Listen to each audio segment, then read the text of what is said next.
נפש יהודי הומייה לפת אל מזרח קדימה. It is not easy now to face terrorism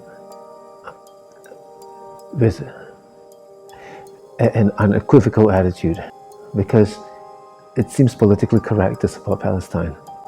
There is a clear reason as to why the Chinese people are in favor of a Jewish nation.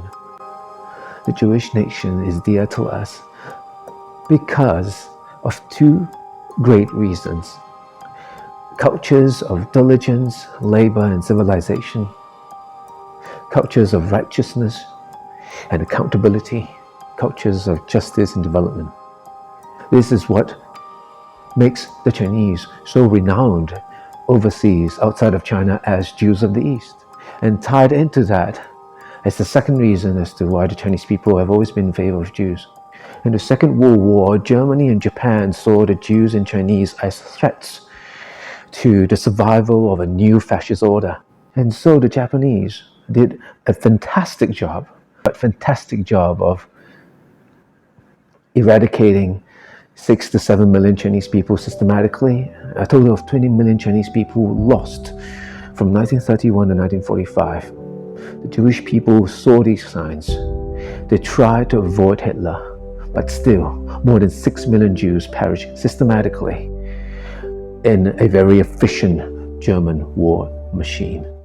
So both historical and contemporary examples unite the Jews and Chinese in a common affinity. But it is for this that people can be punished. For today, modern terrorism is celebrated and given a politically correct veneer.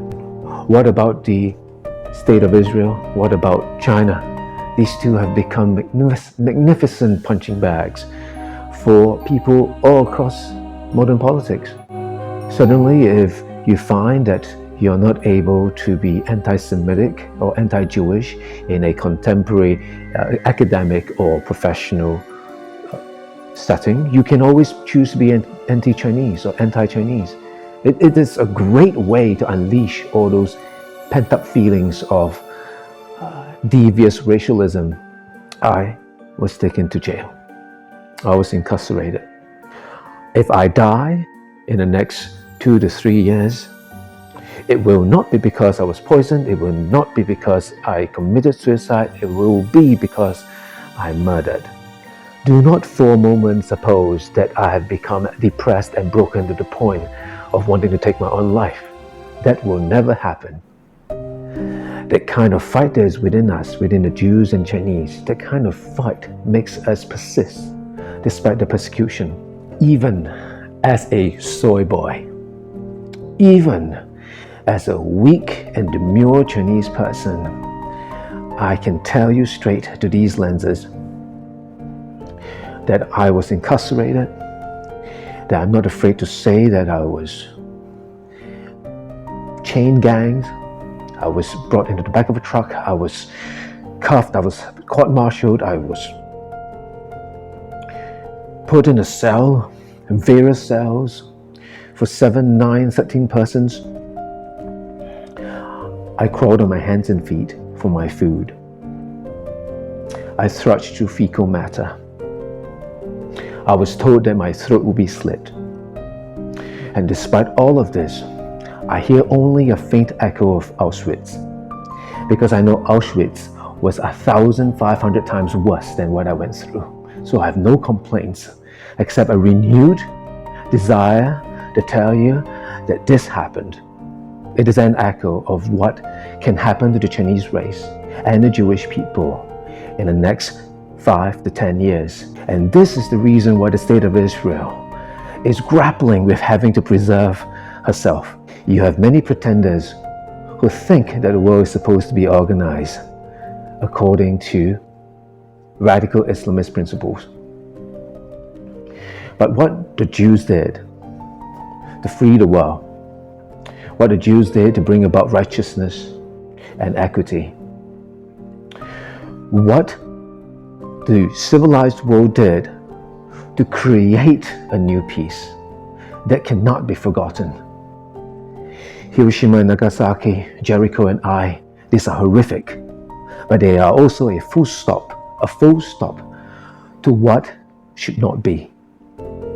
A world of deceit, a world where people are jailed or imprisoned or incarcerated for their love. It is not for violence that I was put behind bars. It was because I said that Israel and Malaysia could meet each other in embassies, in official embassies. When I asked for diplomatic relations, I was jailed by the Malaysian police for it. I am not a Malay person. I am a Malaysian citizen of Chinese origin, just like 7 million of my compatriots here. 7 million Chinese people in Malaysia, some for 6 generations, some for just 2 generations, some newly arrived and becoming Malaysian. But we are Chinese racially.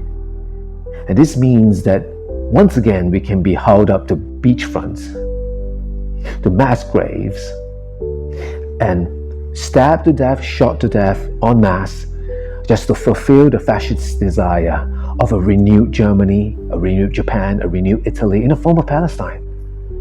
The people who brought me to jail were the Malaysian police, at the behest of, at the direction of 2 Malay Nazi organizations that are presently not part of the government, but operate as the opposition. So when I first said in 2021 that the Malays are very kind people, I no longer believe that. Not after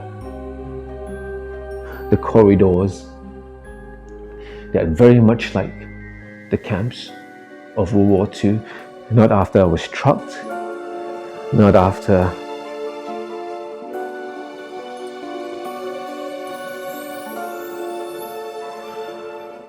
I was chained, not after I was given death threats, not after I was told that I should die. That in prison itself I was told that I should die for my crime, that I should be squashed, and that the entirety of the Jewish race should be squashed as well. I was told these things by men in prison uniforms who were not part of the elected government, but form a long history, decades long, of ingrained Nazism among the rank and file. This is why the Chinese race in Malaysia is under grave threat, in grave danger of being exterminated. And daily we are being persecuted if what we manufacture does not meet Islamic standards, if what we say does not qualify according to Islamic standards, we and our assets could be locked up, confiscated, for everything as simple as a pair of socks or shoes that have designs that seem to resemble Arabic writing, to things as complicated as you speak too well in the Mandarin or English languages, or you live too well in Malaysia and you're Chinese. What enables the Malaysian opposition in this country, Malaysia, is a small group of Arabs, Malays, and Caucasians. Even Caucasians were part of that, which is really surprising, but we know that fascism is taking root in America. It cuts across all political groups and all political strata. When the appetite for anti-Semitism is not met, then there is always anti-Chinese or anti-China movements. To say that we poisoned America with COVID, to say that, oh, we don't qualify as genuine persons because we are likely members of the Communist Party, we are Jewish Zionists, we are communistic, we are dirty and conniving, or that we are too demure, we are soy boys, and we confuse America. These accusations have also fueled many zealots, many fascists in America to take up their own intangible and tangible arms, using guns, weapons, to directly and verbally threaten the Chinese people, and also to run things like marriage scams to con the Chinese people of their money. Because the Chinese don't deserve to have savings, because they poisoned America with COVID. That is the ideology now, that China is the enemy. And because of that, the gloves are off. Attack the Chinese people wherever you find them. They are pests, they are locusts, they are Chinese communists who are coming to destroy America. And I was taken from, just like that, by a beautiful fascist, so lovely in his arguments, who first pretended to want to marry his Caucasian daughter to me, and then fled with funding of a 270,000 ringgit, about 46,000 US dollars. And in order for him and his political movement to not suffer in America, he decided that it would be great to send people after me and persecute me for my love of Israel. And I was put behind bars and humiliated, all because a fascist political party in America wanted to take money from the Chinese people. What more are they going to take besides savings and besides finances? What more are they going to take to fill up the hole that they perceive has been created by China's virus? So they're going to take savings then. The fascist party is going to take land. It's going to confiscate resources, assets, digital equipment, for example. My digital devices and equipment have been taken away. Every single thing. Every hard disk, every computer, my smartphone, and all access to my portals, my emails, all of it. So it'll be easy for fascists and Palestine Nazis to control my name and to impersonate me. This is beautiful. The tenacity comes from a tradition of hate against Chinese people that's longer than 150 years of history. Not all Caucasian people are the same. Not all Caucasian people are the same. They come in two distinct groups. These are not genetic groups. These are attitudinal groups. You have Caucasian people who believe that there are differences between the races that are evolutionary, cultural, and genetic in nature, but they overcome those differences. They see these differences as strengths, and they work in tandem with multiple nations of the world to create good things, to make great things happen. There's a lot of cooperation, collaboration. There's a lot of deep engagement, both emotional and psychological. And there's also intermarriage. There's also the building of brand new communities. And then you have the other group, just forming, reforming, not having any distinct shape or form actually, but still a group of Caucasian people who believe that the races are different and that these differences denote a rank, a pecking order, and that the Caucasian race must rule. And all other races, if wanting to excel at anything in life, it's a direct contravention of an established order. And so there's only the fascists and the idealists. So who is the realist here? Well, those who have ideals are being real. Those who have fascistic ideas aren't being real, they are being hypothetical. They are not being real, they are being hypothetical in the sense that they dream of a world in which I don't exist, or I exist as a slave. I exist as a weakling who shouldn't dare to be strong, who shouldn't dare to be intelligent. And so before I'm dragged off in the middle of the night again, I was at 2:45 a.m. Before I'm dragged off again, I'm going to say this to any Chinese person in Canada, the US, Australia, New Zealand, Malaysia, Singapore, Indonesia, and Thailand, that when you meet with radical Islam, it is a painful thing, but it must be recognized that your life is in danger, that anything you do can be compromised, and that you're not seen as human, you're seen as subhuman, and that your demise will be encouraged by people from various races, Arabs, Malays, and Caucasians as well. I really don't know what to do. I don't.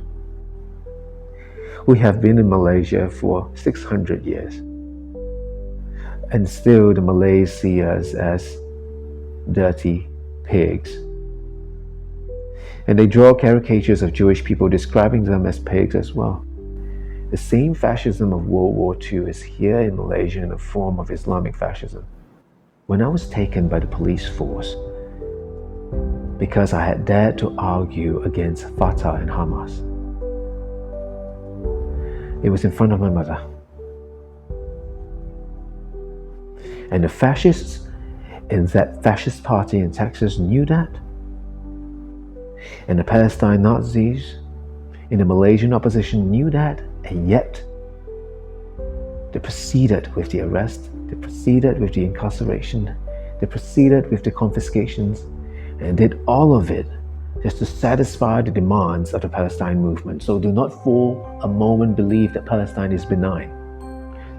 The past 3,500 years has been a world in which the righteous prosper and the wicked suffer. But this is going to be turned on its head with the elimination of Israel and a China that is suppressed and put down like a pariah. For those who know that it is difficult to be anti-Jewish in this day and age, they've decided to concentrate their energies on being anti-China because it's easy. We are, as the fascists in America so eloquently put it when he took away the $46,000 that was meant as marriage funding. When he took away the $46,000 that was meant to help my wife-to-be, her siblings, the family that we are trying to create. When he, that fascist, Joseph Menslage, took away the $46,000, he made it very clear that Chinese people are soy boys, non-confrontational, a soft and demure culture, and that's what makes you Chinese people so easy to attack, to put down, to eliminate. He used the word annihilate. This is why China is so easy a target. When you run out of Jews to persecute, or when the state of Israel is taboo, you cannot persecute it directly. The only way you can unleash those pent-up frustrations you have as a genetic racialist is to attack China, to resume that Second World War work that Adolf Hitler and the Japanese Empire did so well and couldn't finish. So as we mourn for Israel and China, we should also renew our hopes in the fact that the Jews and the Chinese are enterprising and hopeful. And I beseech you that an arrest might come your way, that you might be thrown behind bars, that you might lose your car, your house, your computer equipment, all of your accounts, both private and social media, that you might lose every single cent in savings because a Nazi or a fascist decides to go after you. You might lose everything. But when a camera is placed in front of you,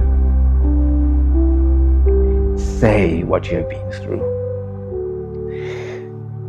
Give a recount. Let your voice be heard. Do not go out quietly like a dying flame.